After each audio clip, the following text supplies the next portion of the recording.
Antes de empezar, quiero comentar un par de cosillas muy rápidamente. La primera es que tal vez ya hayas visto este vídeo. Originalmente estaba subido en un canal llamado El Triunvirato, que es un proyecto colaborativo del que formo parte. Sin embargo, el Triunvirato va más sobre Wargames, Warhammer y literatura en general, y no tanto sobre videojuegos. Y los vídeos y análisis que hay sobre videojuegos en ese canal los he hecho yo, y hemos decidido centrar ese canal en lo que realmente va, pero todos estos vídeos le tengo cariño, así que me los estoy trayendo a este canal y los voy a subir. Desde luego el vídeo es mejorable, pero aún así me gusta y no quiero que se pierdan. Pero tal vez veáis que a veces hablo en plural en lugar de mí y tal vez veáis el avatar que utilizo ahí aparecer en pantalla de vez en cuando. Simplemente que sepáis por qué. El vídeo tiene ya un tiempo. Como he dicho, es mejorable, pero aún así estoy contento con él y con su guión. Así que, nada, disfrutad y nos vemos luego.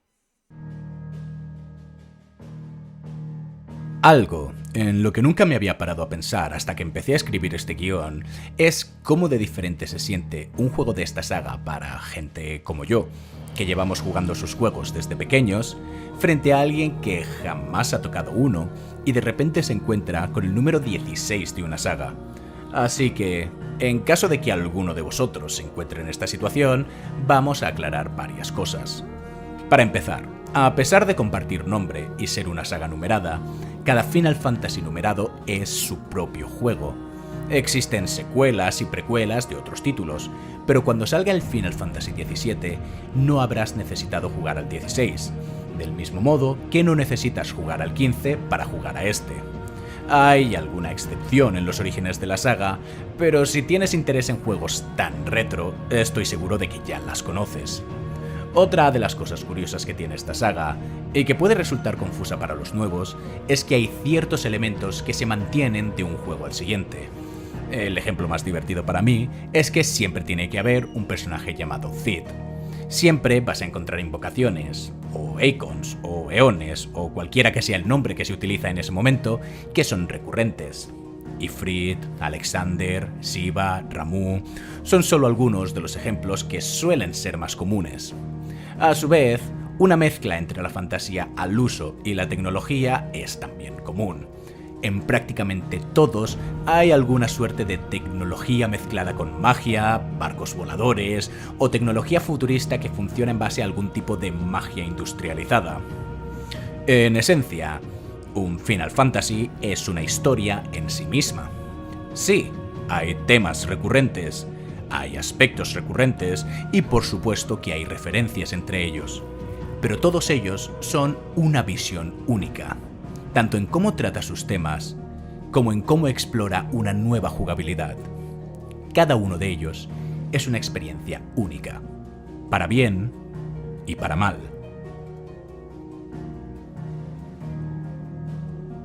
Este título venía con un hype tremendo y las expectativas estaban muy altas desde que se anunció quiénes iban a participar en este proyecto. Y antes de entrar a hablar sobre el corazón que late debajo de este juego, creo que es importante que conozcáis al menos 3 nombres.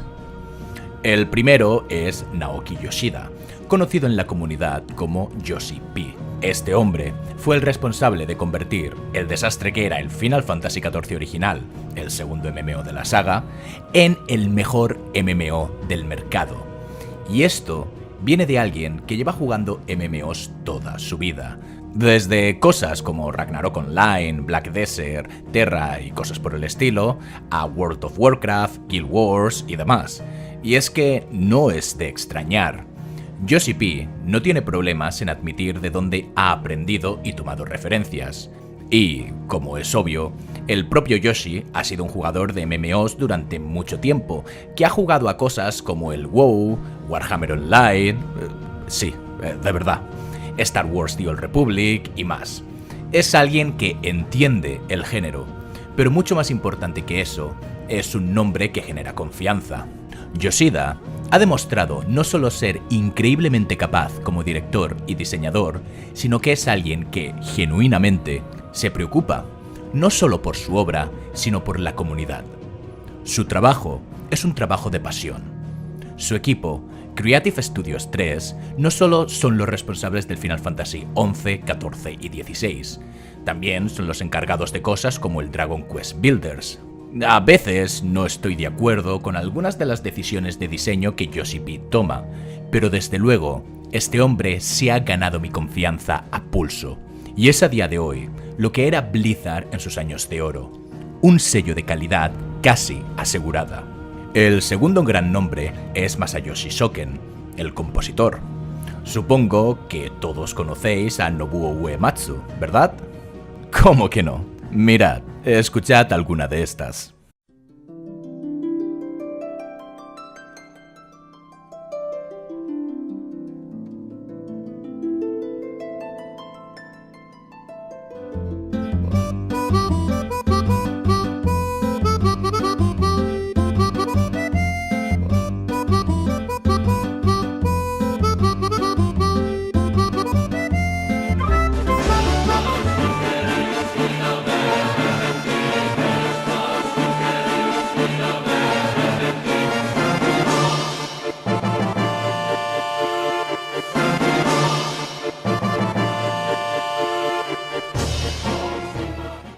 ¿Ves como si lo conoces? Soken no solo ha trabajado con Uematsu para crear algunas de las mejores bandas sonoras en el pasado, como la de Heaven's Ward, sino que este hombre es un genio por derecho propio. A mis ojos, y en el de muchos de la comunidad, es el sucesor del legendario Uematsu. Y esos no son unos zapatos fáciles de rellenar, pero Soken los calza como si siempre hubiesen sido suyos. Sus trabajos datan hasta el viejo Drakensgard 2 y 3, hasta pasando por cosas como el Mario Sports, hasta sus trabajos más modernos de la saga de Final Fantasy. Y esos no son unos zapatos fáciles de rellenar, pero Soken los calza como si siempre hubiesen sido suyos. Sus trabajos datan hasta el viejo Drakensgard 2 y 3, hasta pasando por cosas como el Mario Sports, hasta sus trabajos más modernos de la saga de Final Fantasy. Y simplemente por placer propio, os voy a dejar algunos de mis ejemplos favoritos de este juego.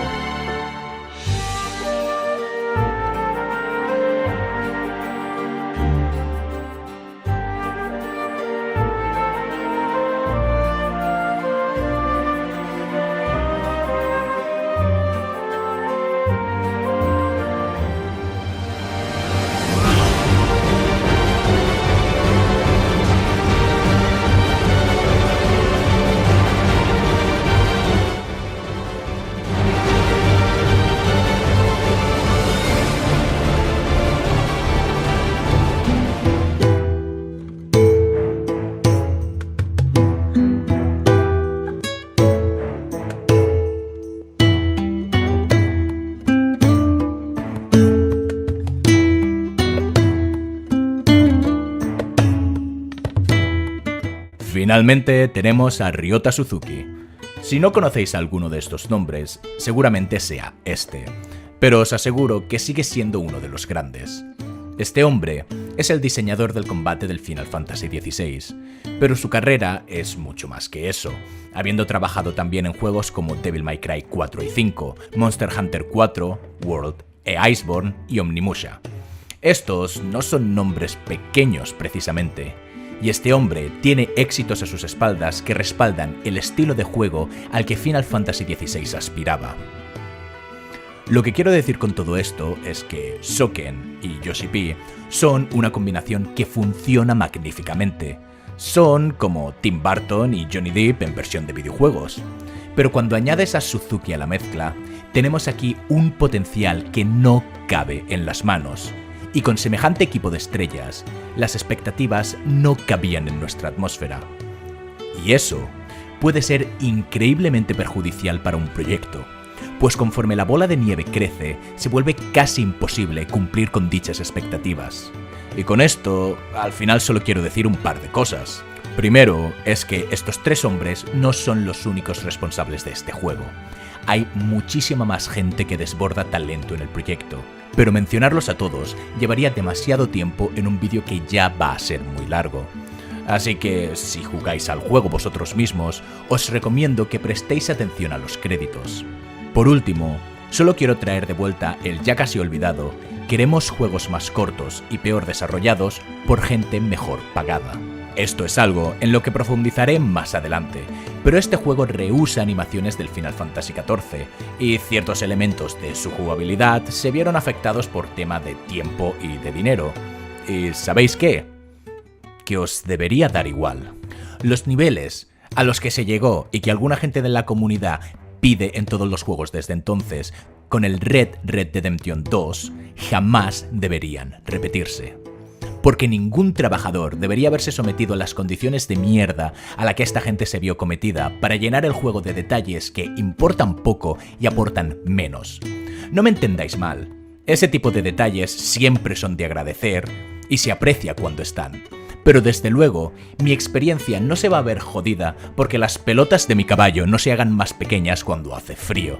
Y si para que existan esos detalles, cientos de trabajadores tienen que acabar con depresión, pues sabéis que os digo que se pueden ir a tomar por culo. Y con esto aclarado, sigamos.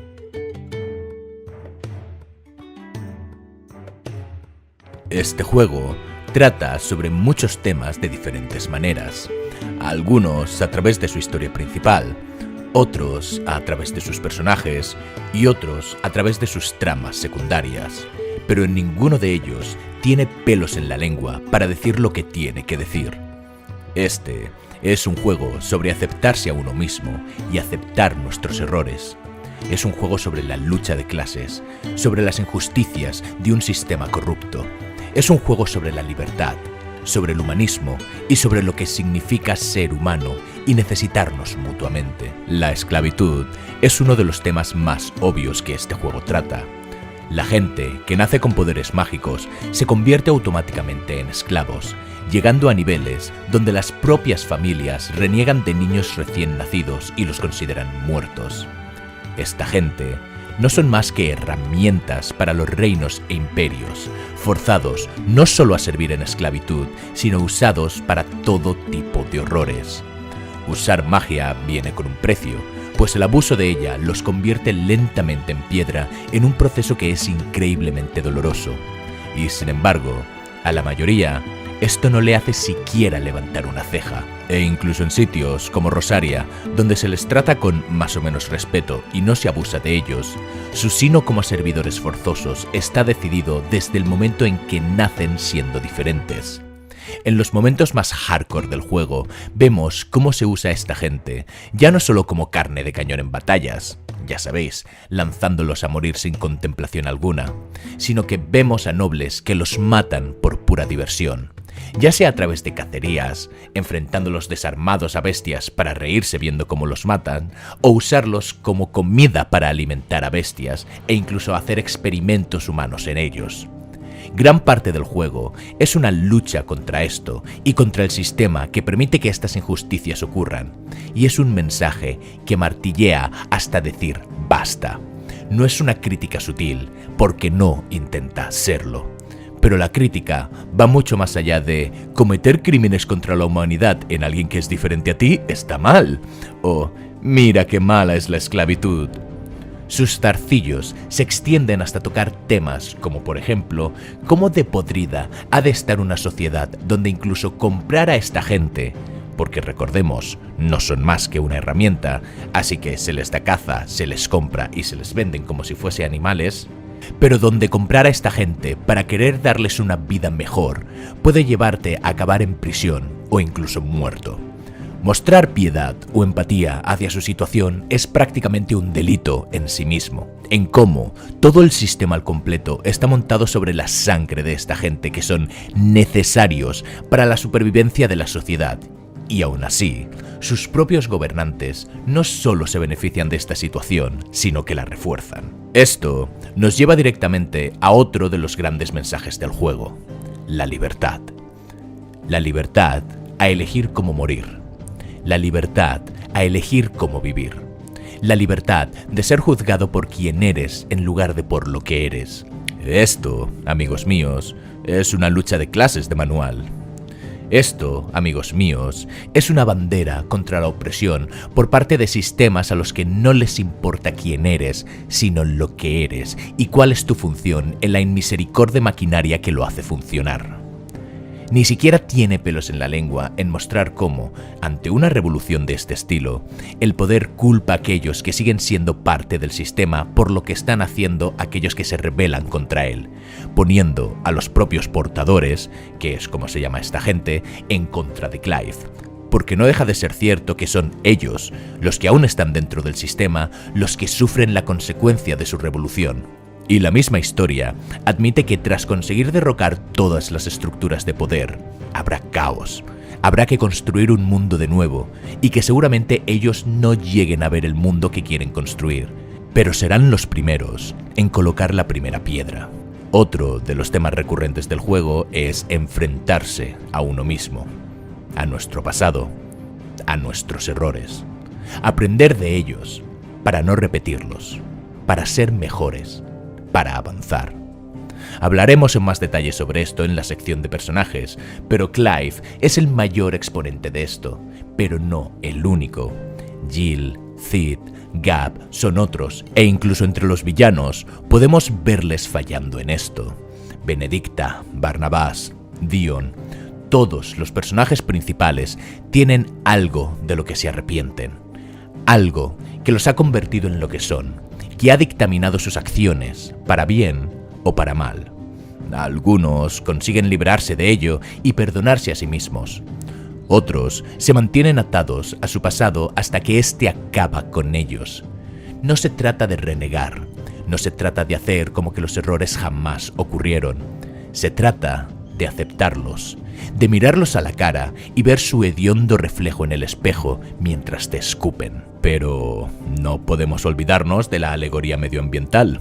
Los cristales madre son, en esencia, un cáncer para el planeta. En cierta medida no son tan diferentes de lo que eran los reactores Mako en el Final Fantasy VII, pero en este juego, este tema se mezcla con la cultura, la tradición y el engaño. La Tierra misma se está viendo consumida y convertida en un erial muerto porque estos cristales absorben la energía vital, el éter de la misma. Sin embargo, estos cristales son también no solo las sedes de poder de los grandes reinos e imperios, sino también una necesidad, tanto para su civilización como para su economía. Si bien no queda del todo claro, se puede intuir que algunos mandatarios son conscientes de lo que en realidad son estos cristales, y aún así no cambian nada. La Tierra es fértil alrededor de ellos porque está literalmente matando todo lo que no lo está. De sus minas se extraen los fragmentos de cristales que permiten a los que no son portadores poder canalizar magia, y estos cristales se venden y se pagan fortunas por ellos. Todo esto bajo la asunción no solo de su utilidad práctica, sino de una cultura fuertemente religiosa impuesta tiempo atrás. Se les ha dado un carácter divino a estas estructuras, y vivir bajo ellas se considera una bendición en sí misma. Mas, sin embargo, aquellos capaces de hacer lo mismo que los cristales son considerados aberraciones a ojos de los hombres de bien. Esta hipocresía es tan patente que sinceramente a veces te hace preguntarte qué cojones les pasa en la cabeza a esta gente.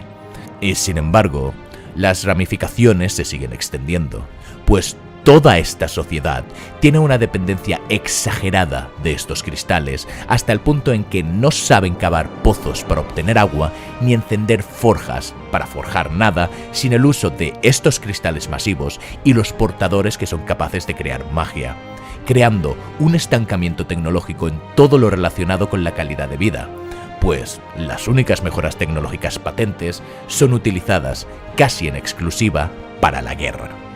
Esta sociedad ha llegado a un punto en el que vive pensando que lo único que los puede salvar es aquello que los está activamente matando y el responsable directo de toda la miseria que sufren y el principal motivo por el que la sociedad es como es.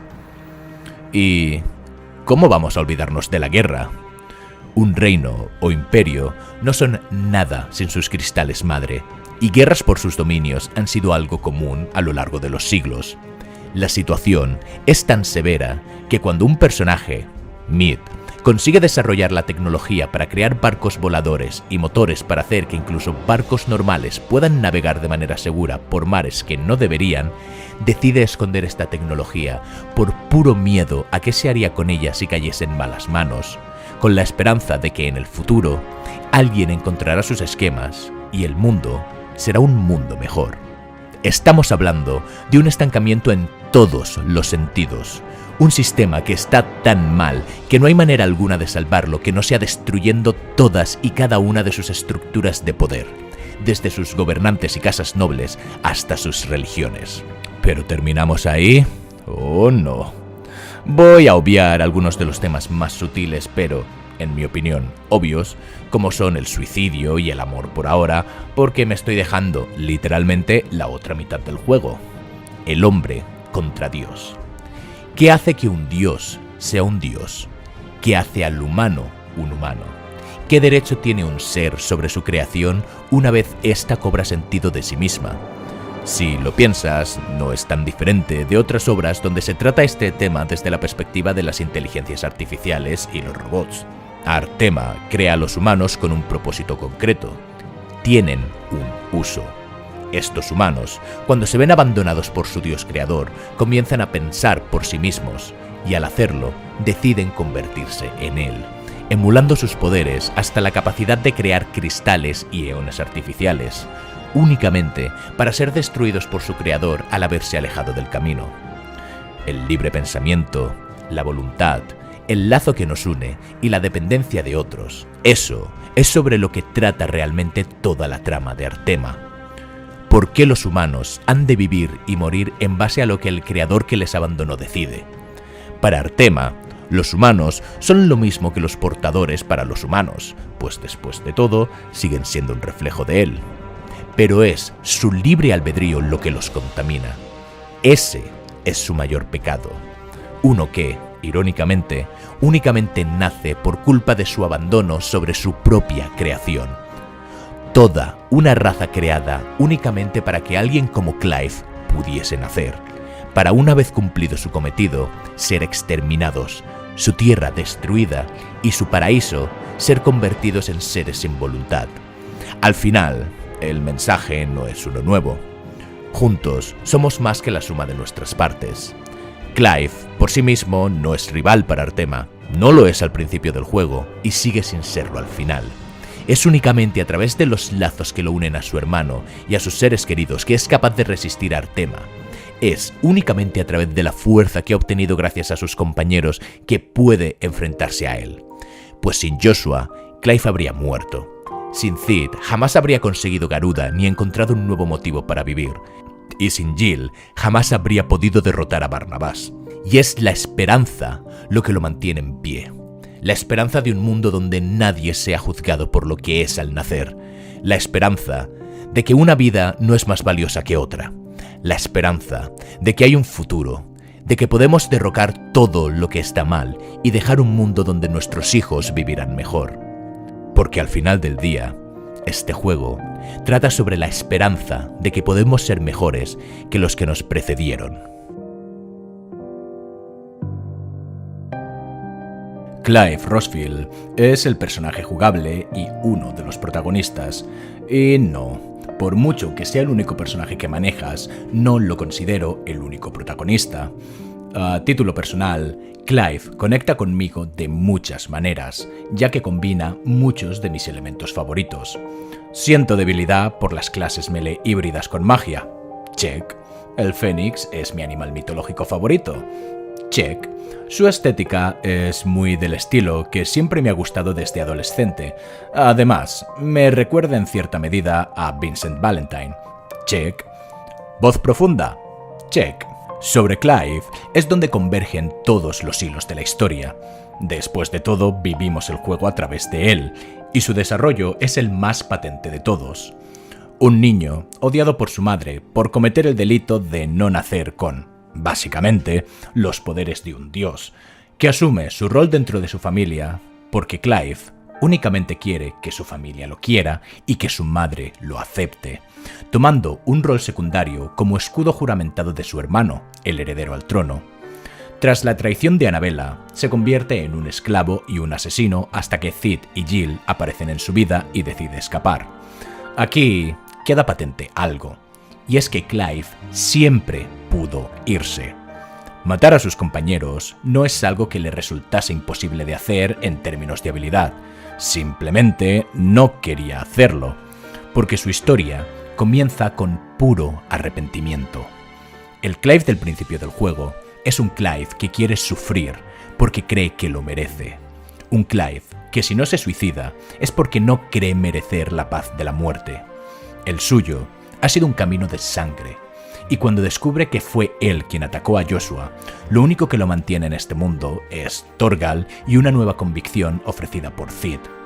En esta etapa temprana del juego es donde se explora en mayor medida la aceptación de uno mismo y de nuestros errores. No puede cambiar el pasado. Su padre murió, su reino ha caído y le ha fallado a su hermano y a todos cuanto quería.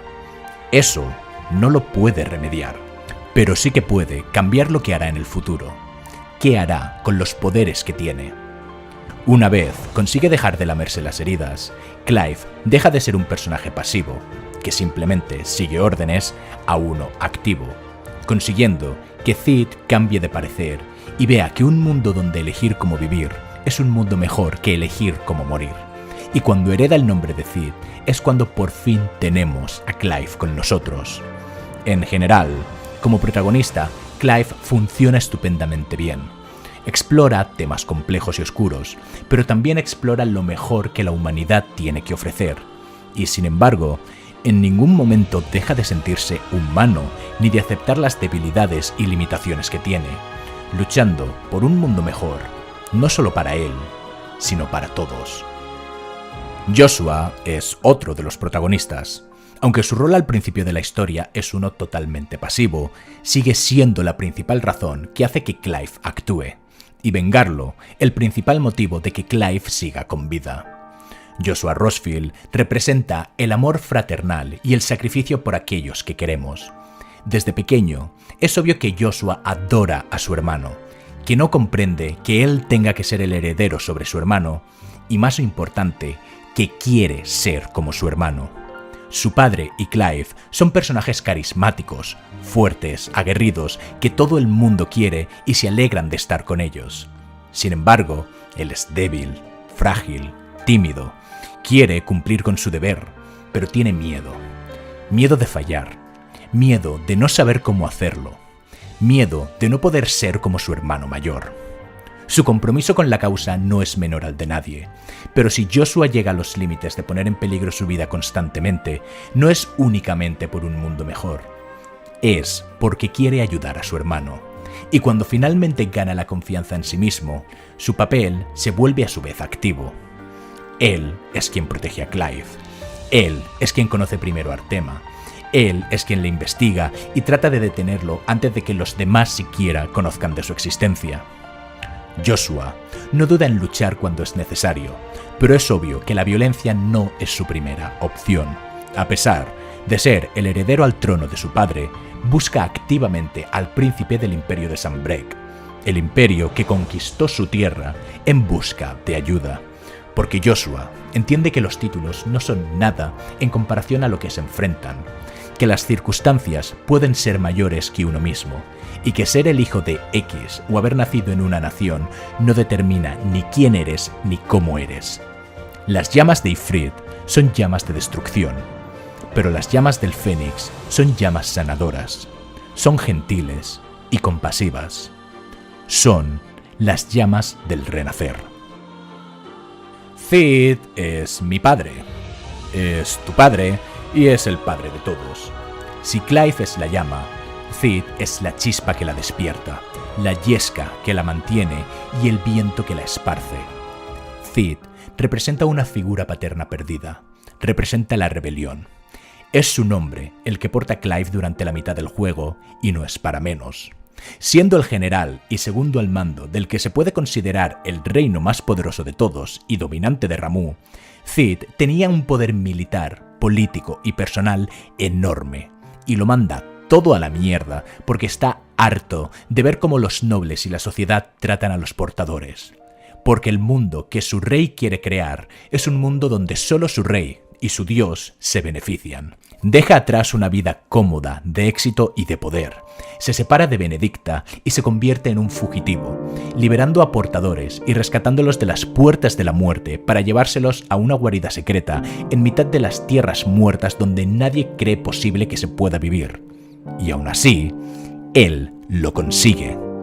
A pesar de ser muy consciente de las consecuencias de usar sus poderes de dominante, Cid los usa sin dudar una sola vez siempre que puede salvar a alguien con ellos.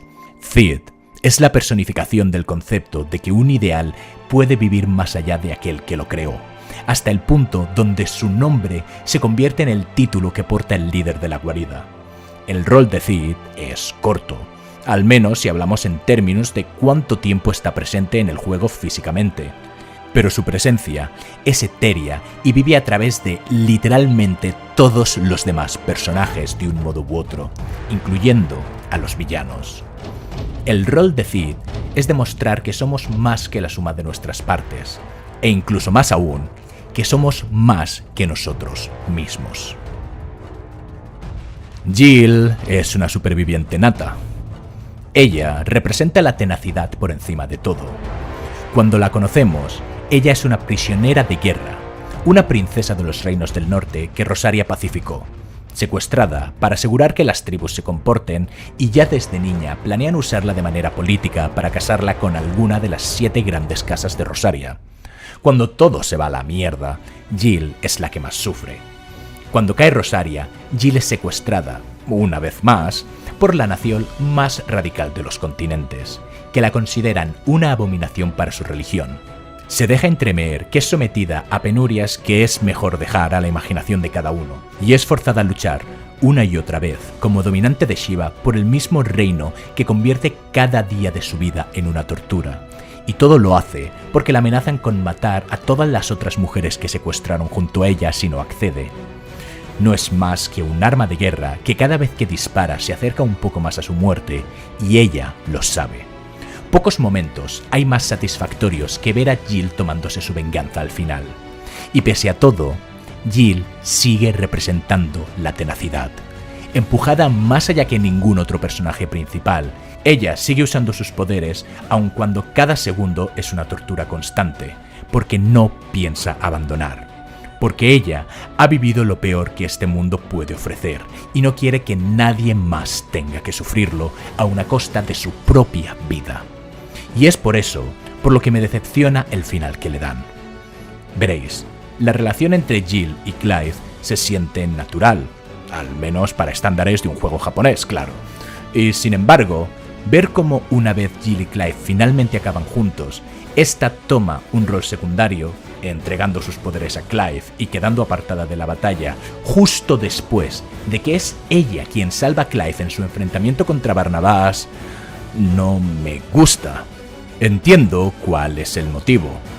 Ella debe continuar al final del juego, y es parte fundamental para que el final se sienta de la manera en la que lo hace, pero pienso que merecía más. Las misiones secundarias y los DLCs intentan arreglarlo, pero ese sabor agridulce no se me va de la boca. Puedo interpretar que Jill está cansada de luchar y accede a echarse a un lado porque quiere seguir viva para tener un futuro que vivir con Clive. Pero esa no es la Jill que vemos durante todo el juego. Tristemente, caemos en uno de los tópicos más manidos justo antes del final, con un personaje femenino que era, simplemente, genial. Y sí, también vamos a hablar de Torgal, aunque solo sea ligeramente. Torgal es, en esencia, un compañero espiritual. No solo es monísimo y adorable, es que el juego está lleno de escenas tiernas con él, pero su rol es fundamental. No únicamente salva la vida de varios personajes a lo largo del juego de una forma más clásica en la fantasía, sino que, literalmente, está ahí para evitar que Clive se suicide en el periodo de tiempo entre que descubre que él es Ifrit y encuentra una nueva motivación para seguir adelante. Es un rol que es fácil pasar por alto, pero el mensaje está muy claro. Ahora que, a título personal, tengo algunos problemas con Torgal, y es cómo está escrita su relación con Clive. Si bien esta funciona estupendamente, se siente forzada en cuanto te pones a pensar un poco en ella. Dejadme explicarme. Clive obtiene a Torgal cuando su padre lo trae de una campaña de pacificación en los territorios del norte, y siendo Torgal un cachorro, ocurre todo lo del Pórtico del Fénix y se separan por 13 años. Durante esos 13 años, es Cid quien lo cuida y entrena, Caron quien lo alimenta y juega con él. Y sin embargo, en cuanto aparece Clive, con quien apenas estuvo un año, los abandona por él. Si bien Torgal quiere a Cid, y esto es obvio en algunas de las misiones secundarias. Y ya te oigo decir, bueno, pero es que su raza será de los que eligen a un maestro de por vida.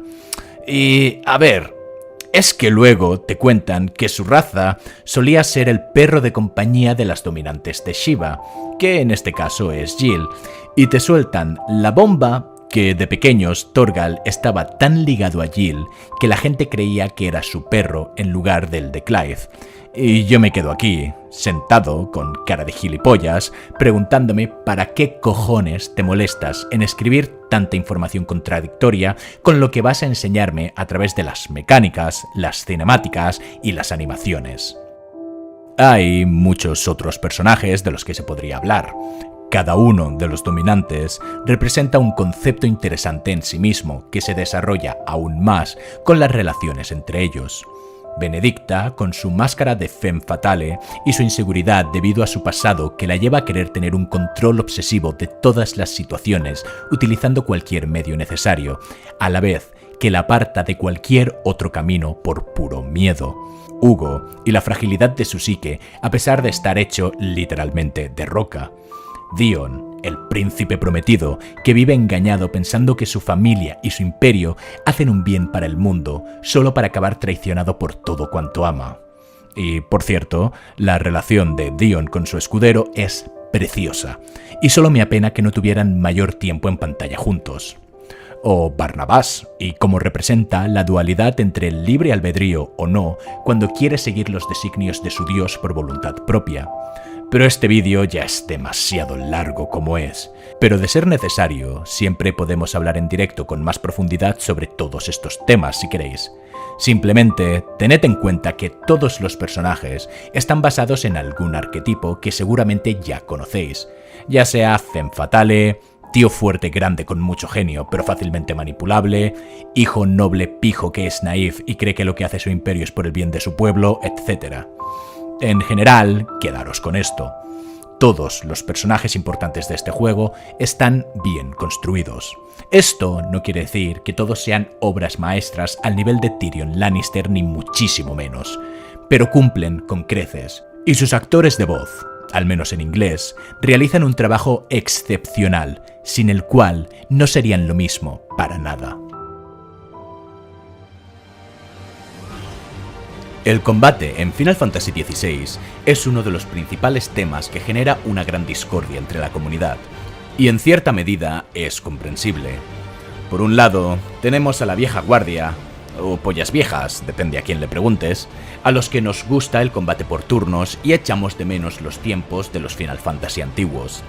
También está la gente que se creó un hype increíble al saber que el combate de este juego ha sido diseñado por Suzuki, uno de los responsables del combate del Devil May Cry 5. Y bueno, esto no es un hack and slash, aunque a veces lo parezca, ni mucho menos un Devil May Cry. Y finalmente, está la gente a la que le resulta simplemente aburrido por no ser ni un action RPG al uso y tirar más hacia el hack and slash, pero tampoco llegar a ser uno propiamente dicho, quedándose en un limbo intermedio que puede no hacer clic con algunos. Comenzaré por decir que si bien no tengo problemas en admitir que mis sistemas de combate favoritos de la saga son el Final Fantasy VII original y el Final Fantasy X, disfruto mucho del combate de este título. Y es que ser fan de la saga, como ya he dicho, es saber que cada juego va a ser diferente de una manera u otra. Y al final, mantengo cada palabra que se dijo en los pensamientos finales en el vídeo de Darkest Dungeon 2. Y darle un vistazo si aún no lo habéis visto para saber de qué hablo. Pero me estoy desviando mucho del tema, así que volvamos al camino. El combate en este juego abraza parte de los temas que quiere representar. en este caso, la libertad. Para los despistados, el combate se basa en habilidades de los eones. Y sí, sé que se llaman Eikons, pero Eon me gusta más y los voy a llamar así. Que adquieres y mejoras. Cada vez que desbloqueas a uno de ellos, este te ofrece 4 habilidades activas y una habilidad permanente si lo llevas equipado. La gracia está en que puedes tener 3 de estos eones equipados a la vez, y una vez mejoras las habilidades al máximo, puedes equiparlas de un eón en otro. Así que, por ejemplo, puedo usar las habilidades del Fénix mientras estoy equipado con Garuda, o tener una habilidad de Fénix, otra de Odín y seguir llevando a Garuda. Cuando esto se suma a los 10 eones que hay disponibles en total, al menos si contamos Nuevo Juego Plus y los DLCs, tenemos una cantidad estúpida de combinaciones posibles. Ahí radica el principal encanto del combate. Puedes ver a 10 personas diferentes jugando, y lo más probable es que las 10 tengan builds diferentes en base a sus gustos personales y su estilo preferido, porque ninguna de ellas es inútil y todas son viables, y al final depende más de tus propias preferencias que de nada más. Pero los eones son solo la parte de habilidades. El combate normal es muy diferente del resto de los juegos de la saga. Para empezar, no controlas a los compañeros de ninguna forma. Manejas única y exclusivamente a Clive, y en combate no hay interacción directa con tus aliados. Ellos combatirán, serán más o menos útiles, te curarán y te darán bufos y hasta matarán enemigos. Esto tiene connotaciones positivas y negativas. Sin entrar mucho en detalle, pondré algunos ejemplos rápidos. No tienes que preocuparte por ellos. Tú estás jugando y peleando a tu rollo.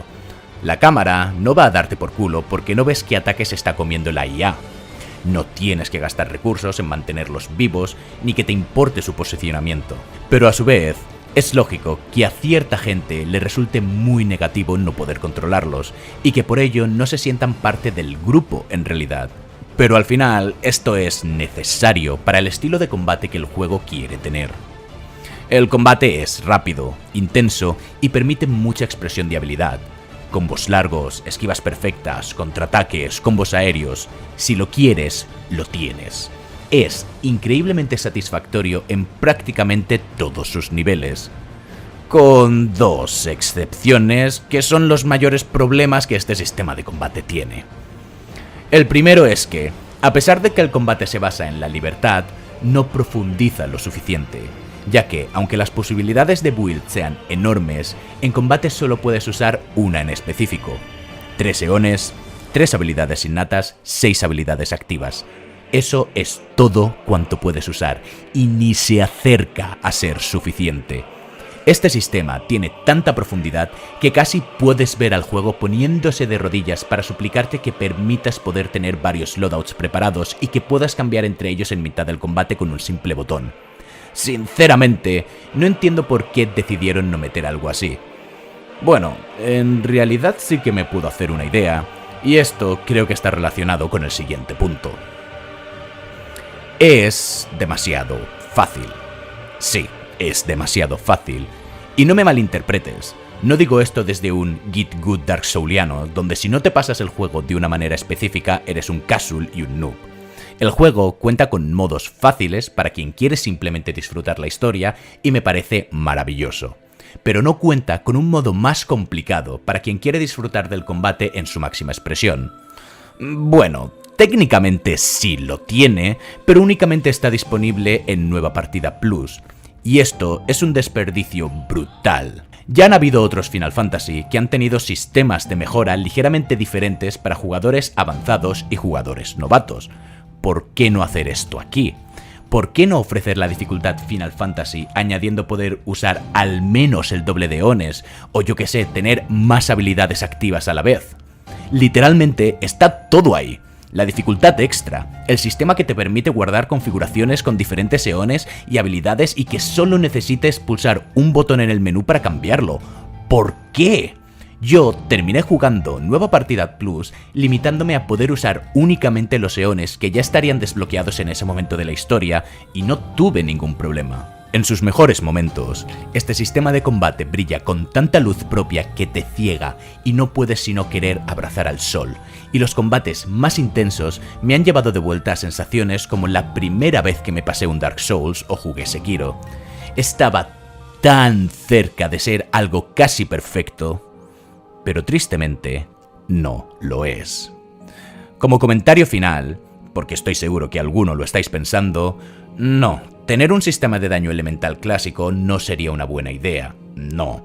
Y sí, yo también lo pensé cuando empecé a jugar, pero tras pasarme el juego 2 veces en su máxima dificultad, me doy cuenta de que eso atentaría contra el espíritu del juego y lo que intenta construir con su combate. Cuánto te gusta la jugabilidad de este juego está, seguramente, relacionado con si disfrutas de los MMO o no. Y ya que hemos terminado la sección anterior con lo peor del combate, vamos a comenzar esta con lo peor de su jugabilidad.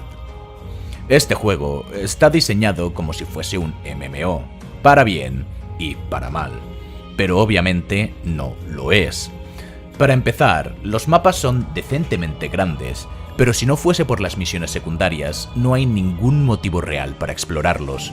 Sí, hay combates y hay cofres, pero esos cofres son, la mayoría de las veces, inútiles. Los únicos que pueden interesar, y únicamente si eres un coleccionista, son los que contienen las pistas de música. Los demás son totalmente irrelevantes. Algunos tienen equipo que es ligeramente superior al que puedes llevar, pero que igualmente se va a quedar atrás muy rápidamente, especialmente si haces el contenido secundario. Y la gran mayoría simplemente contienen materiales de crafteo que, al menos en mi caso, se sienten totalmente inútiles. Jamás he tenido problemas con un material que no fuese un drop de un boss o una recompensa de misión.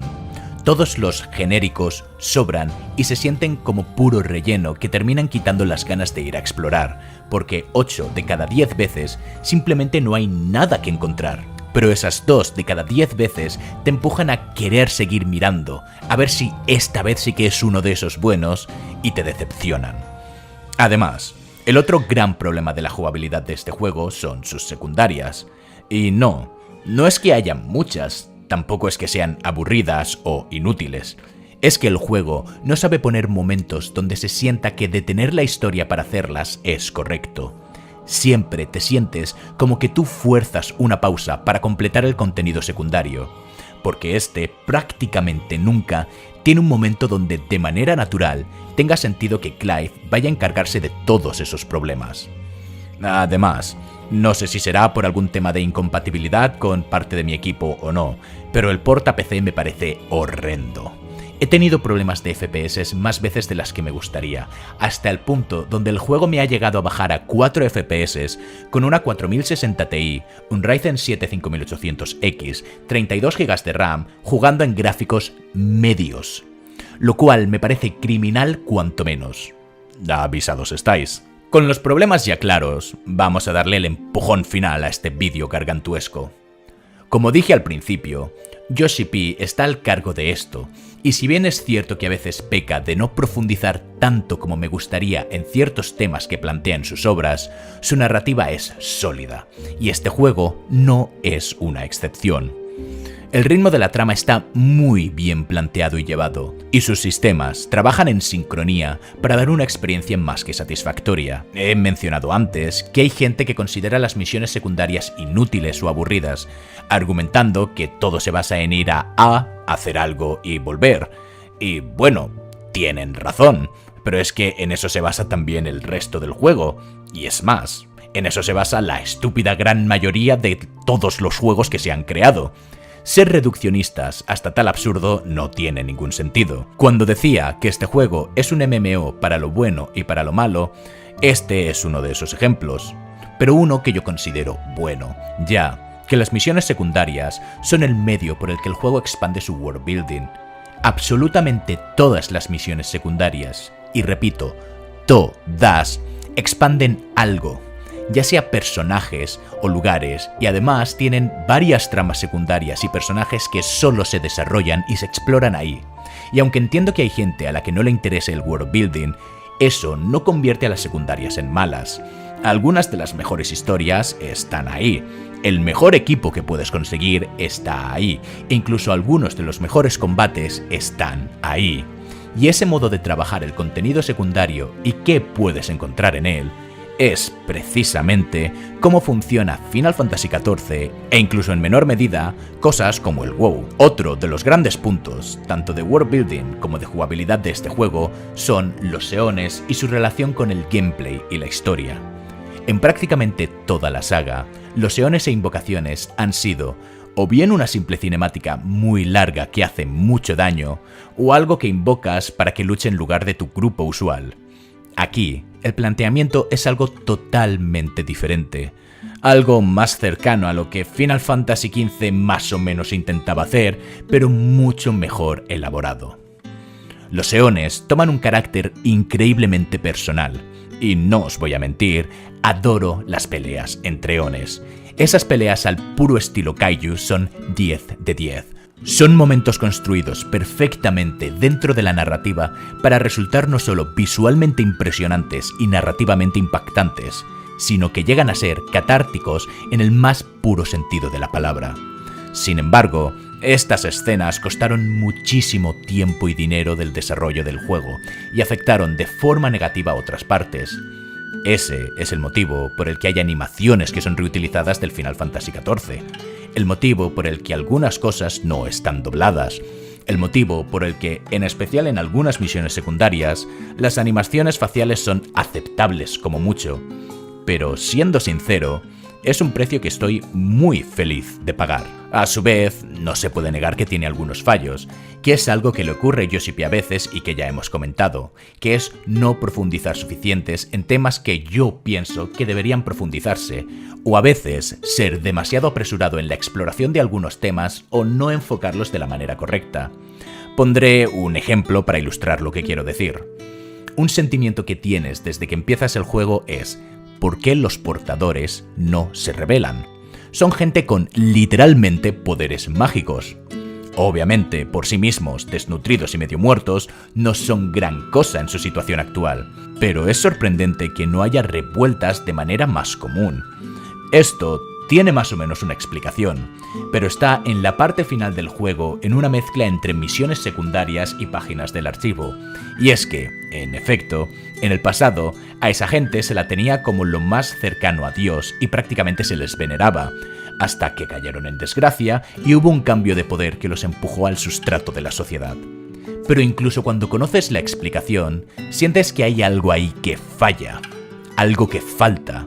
Tal vez algo como una historia contada en la misión principal donde se habla sobre alguna revuelta de portadores en el pasado que fue reventada fácil y cruelmente y que hizo que el resto de la sociedad los odie aún más. Es obvio que esta gente, desde que nacen, están condicionados para que no piensen en sí mismos como personas y que vivan con un miedo perpetuo.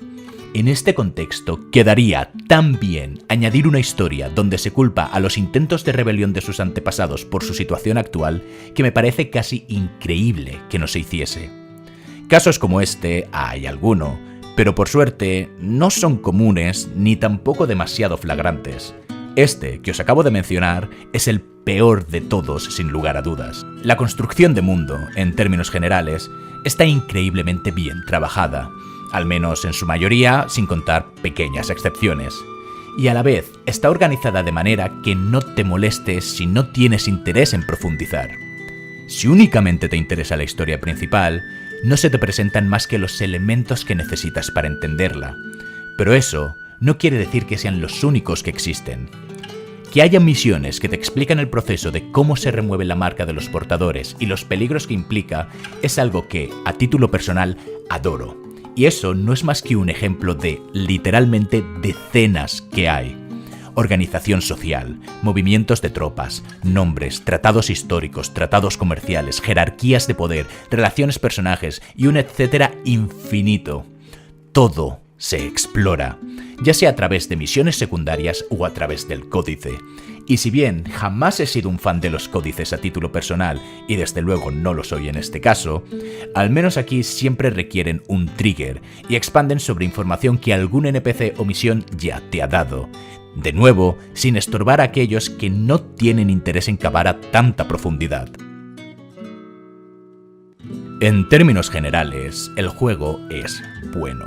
Su combate es divertido Es visualmente impresionante, narrativamente cautivador y uno de los Final Fantasies que más he disfrutado desde hace años. Y para prueba, una simple imagen. Obviamente no es perfecto, obviamente tiene problemas. No tiene animaciones faciales al nivel de Baldur's Gate, no tiene un combate a nivel del Devil May Cry 5, toma decisiones un tanto cuestionables en algunos puntos, pero en el cómputo global, los méritos sobrepasan por mucho a sus defectos. No llega a entrar en mi top 3 de mejores Final Fantasies a nivel general, al menos como juego, pero sí a mi top 5. Pero desde luego, varios de sus personajes sí que entran en mi top de mejores personajes de la saga. Vine a este juego sin haber visto nada más que la introducción cuando salió en PlayStation 5. Desde luego, escuché las críticas que hubo por aquel entonces, y las críticas que iba leyendo cuando salió en PC. Y lo que me he encontrado no es para nada lo que esperaba ni lo que había leído. Y sinceramente, estamos llegando a un punto donde es tan obvio que la gente no hace más que repetir cual loros lo que X streamer, youtuber o influencer de turno ha soltado, ya sea porque realmente está haciendo una crítica válida o simplemente porque quiere ganar visitas, no importa, sin pararse a pensar por sí mismos que es decepcionante.